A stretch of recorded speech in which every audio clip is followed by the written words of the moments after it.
My name is Stephen Biggenweld.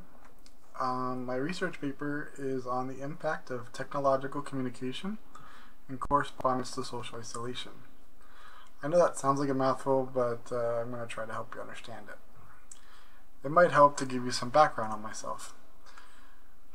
I am 27 years old. I'm a full-time college student attending St. John's River State. I am majoring in computer science, which is one of the reasons why I actually picked this topic. So my topic is about bringing into perspective how technology is impacting our society, with the main focus being on social isolation, but also including other aspects of the detrimental effects that technology has on us. I'm pretty sure that my topic has affected everyone here in some way, in some point in their life. Let me give you some examples of what I'm talking about. I recently took a trip to Philadelphia and New Jersey, actually, to see my family for the holidays.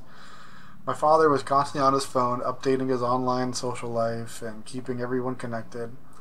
And I know this sounds like a really great thing, and it really is, to keep everyone that's not there, like, in the loop and making everyone feel like they were there. I missed it. But in the process of him doing that, he also missed out on a lot of jokes and, a lot of laughs, and he was always, he was constantly unaware of what we were discussing, in our conversations. Excuse me. So by him being on the phone, with his online, social friends, he kind of missed out on the friends and family that were right in front of him. So by doing so, he kind of became socially isolated. So this experience adds a couple different points to my argument. It strengthens it by adding personal relevance, and it also shows the impact of social isolation that is not generation specific. So I picked this topic for a few different reasons. The first being that I'm an avid user of technology. I absolutely love it. I can't live without it. Much like most people. And it is also a part of my career, so I figured it would be a good chance to research it.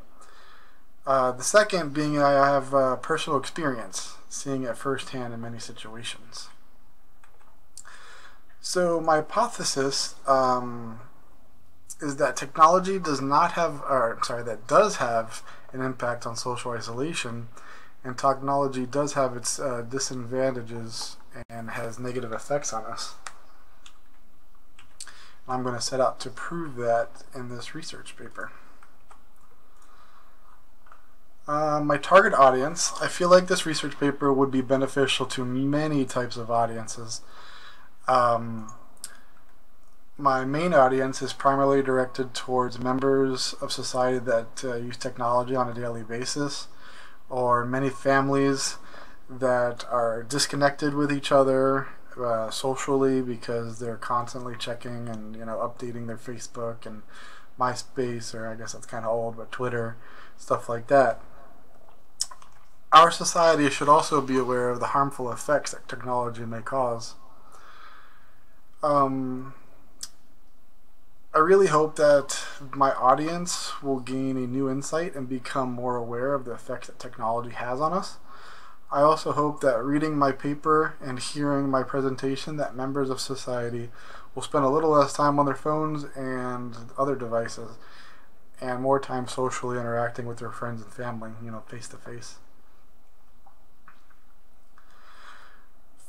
To support my hypothesis, my first author that I went with, his name is Michael Bond. He has written many papers, but the one that I'm going to quote here is titled "Friends in High Places," or High-Tech Places, excuse me. He said in the paper that the most serious charge against modern-day social networking is that it fosters narcissism and individualism. Michael Bond is an established author that has written many papers on psychology and behavior. He is also a consultant with The New Scientist, where he used to be a senior editor.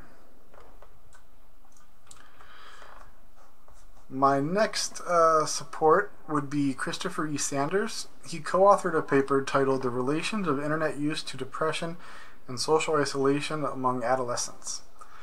In the paper, it was stated, after 1 to 2 years, increased use of internet was associated with decreased family communication and reduced size of the local social circle. Christopher has worked in mental health field for 20 years. He also earned his PhD in psychology from the Nova Southeastern University.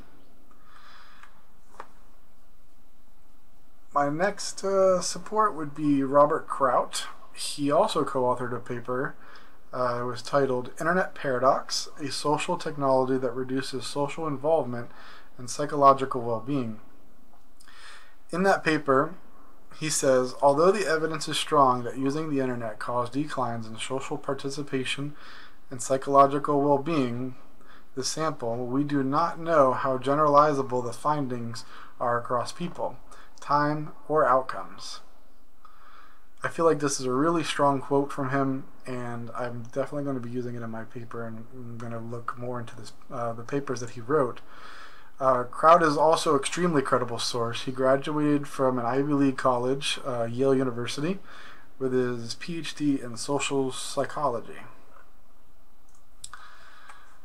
My next source is Andrew Lutfalla. He wrote a paper for Puget Sound Trail titled Technology Imposes Social Isolation.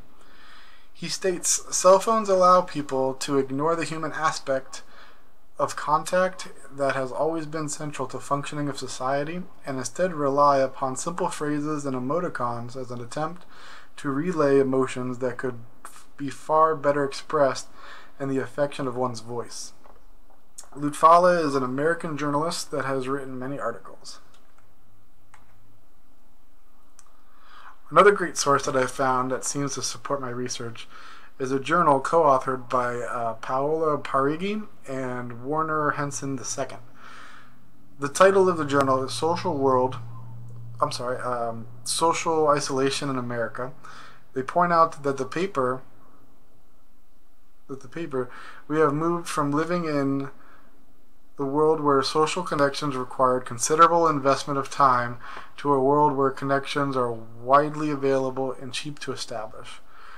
Parigi graduated with his PhD in sociology from Columbia University in 2008, and Warner II is a PhD candidate in economic sociology at Stanford University. Warner's primary research is focused on social media, social isolation, and consumer trends. At this time, I feel like I still need a bit more adequate research to fulfill the needs of my research paper. But my research that I've gathered thus far, in my opinion, is beneficial to proving my hypothesis, and I could always use more of them. Some questions that still remain are ones like, why does social isolation happen even though we technically still socialize using technology? How does that work? And another one might be, what might the future look like in a socially isolated society, like in the future? I expect, though, that my research will prove my hypothesis correct, and technology does, in fact, have many harmful effects on our psychological and behavioral well-being. And that is my conclusion, and thank you for listening. Thanks.